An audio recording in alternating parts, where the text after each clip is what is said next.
you. Welcome to GM Tips, where my friends and I share our ideas on how to game master role-playing games. I'm Satine Phoenix, co-creator of Maze Arcana and dungeon master of Fury's Reach. Today we're going to talk about villain design.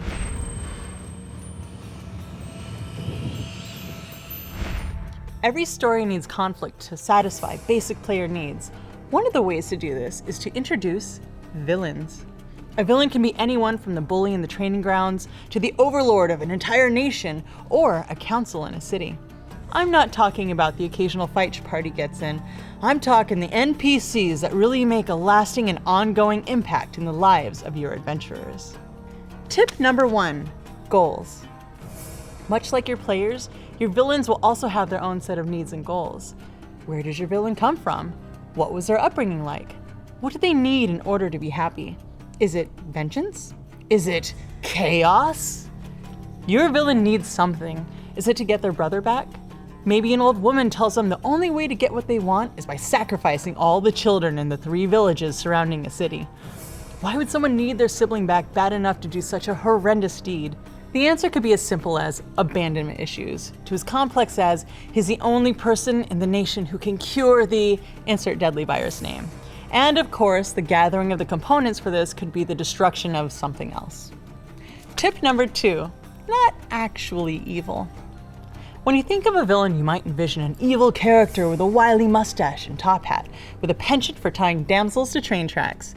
But the villain doesn't necessarily need to be evil. As the party's antagonist, they could just want something that opposes your player's goals. They might need to do something in order to save the one they love, and, much like your party, will do almost anything to achieve that goal. The party finds out the villain isn't evil, and there's more to the story than they originally thought. However, if the outcome of the events are detrimental to someone or a group of people, the moral quandary and the party's decision make for an exciting adventure. Tip number 3. Super evil!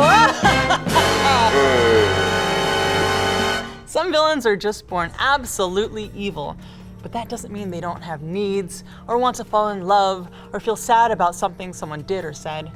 It just means that their choices about what to do are usually going to be extreme. I don't mean a little extreme.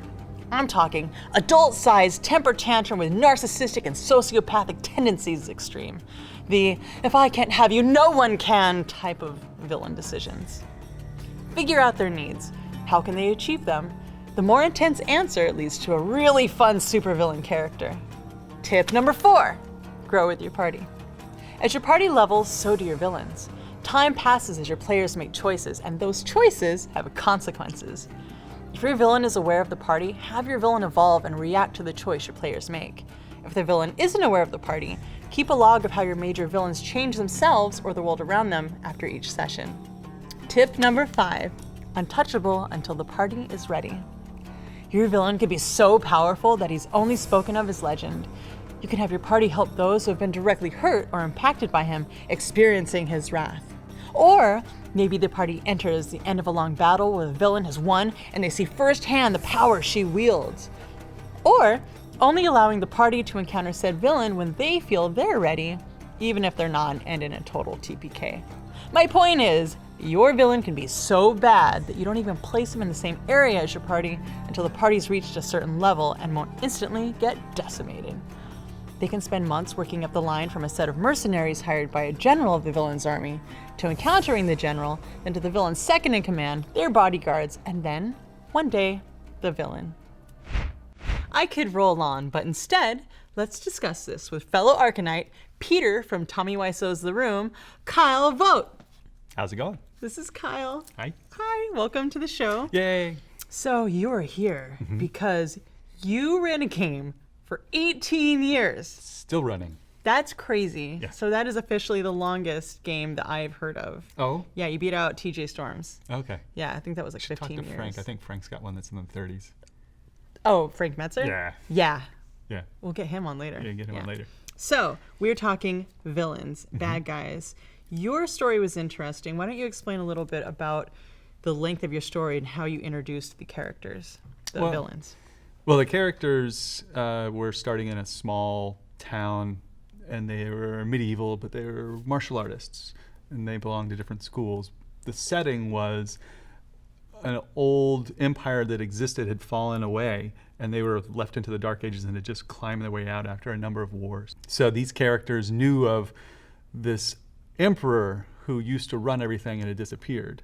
What they didn't know was he was still around. He was still alive after 3,000 years.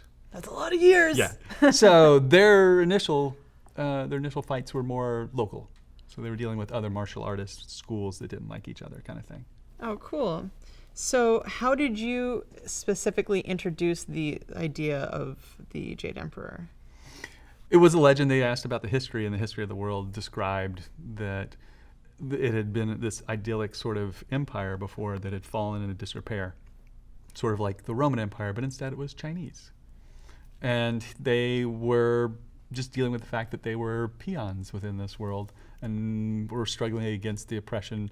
And because it was martial arts based, it was all, my school's better than your school's better than my school.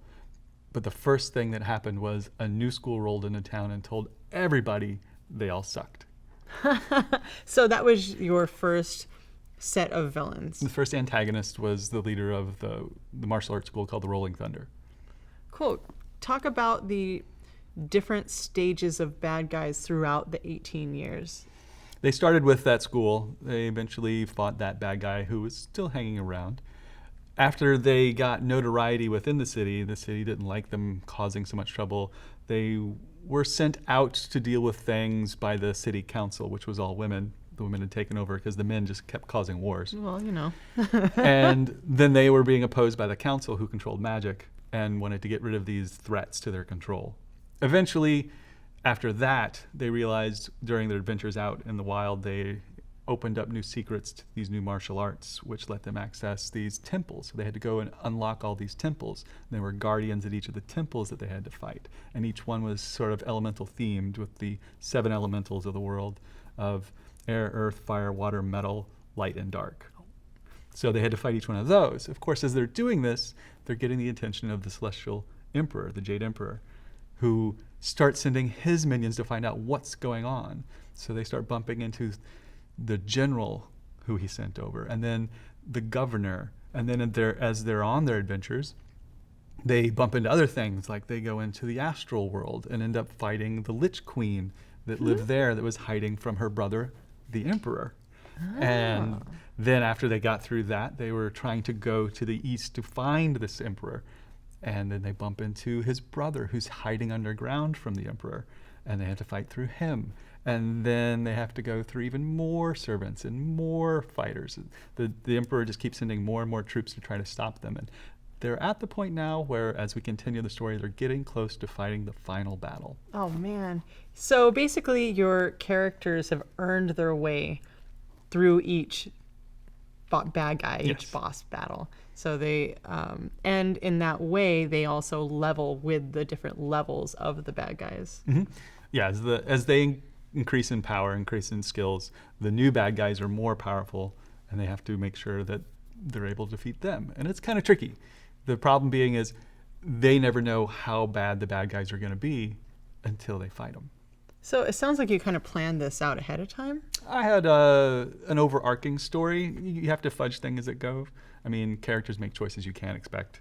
But there's always some kind of interesting tweak you can put on a villain to make it of a attraction to them. For instance, the general looked like one of the guys of the party, and they couldn't figure out whether he was a clone or was he related to him or something. And so they're dealing with that still. They don't know what's going on with that guy. Then there's the bad guy, for the very first bad guy they met, Posey, the guy who was in charge of Rolling Thunder, actually got sucked along with them. They needed his help, and so he's a bad guy fighting with them against other bad guys. And they're not always nice to each other because he's a bad guy. But it's one of those things where bad guys can be the villain, but at the same time, they can also be an ally. And you have to decide whether that antagonist is going to be someone who's going to fight the party or just hinder certain things. Well, it's all perspective, because each character in the story is the main character. It's their own hero. So they're doing the things that they think that they should do for whatever goal, and that includes the NPCs. Yeah. They all have their own goals. The bad guys are best when they do have a motivation. Usually, really good villains have some information that the party doesn't. And that's why they made the choices. And then the party has to discover this in the process and then decide whether they need to stop them or how to stop them with this new information. Like the ally. Like the ally. What does your pre-game house rule look like? Well, there's the generic rule that is when I ask people who are playing, what do you want to play? What kind of game are you looking for? Are you looking for something that's more kill the bad guys, just smash things and get rewards? Or are you looking for intrigue and character development? Find out what kind of story they actually want to do. And that's no matter what game you're playing. As far as house rules, it depends on the system. Different ones have different problems in my mind that I try to fix with little house rules. Cool. What's your most memorable GM moment? For my most memorable GM moment, I'm going to have to go way back. All right, let's do it. The recent release from WotC about the Yawning Portal had Tomb of Horrors. Now, I was playing first edition way back in the day, and the party that I was playing with, that I was running through the module, they had gone through a few times with different characters that had died and died and died, like always happens with the Tomb of Horrors. Like Tomb of Horrors. That Tomb just of Horrors is what will happens. kill your party. Like Well, it took, I think this was the 8th time through, and they took time to build up these characters. They weren't just thrown high-level characters, so they had real investment in them. And they went through and finally got to the point where they fought a Sarasarak. Now, they killed him, but the only person who was left alive was the thief. He was hiding a lot and attacking from sneaky spots. So the thief tried to rescue them by smashing the gems, spoiler for people who haven't played Tomb of Horrors, and released the souls, and the only one who made it through was the fighter, but the soul goes randomly into another body. They rescued a siren, and it went into the body of a siren, so all that was left was the thief and this fighter in this new body, who are barely standing. They've got so much damage from all the traps and the monsters, but they're making their way out thinking, we'll get done, and then the thief will use all this money that he's taken, including this crown and this scepter from the throne, and sell it and use a wish or something to bring the party back, and everyone will have beaten the module. Uh-huh.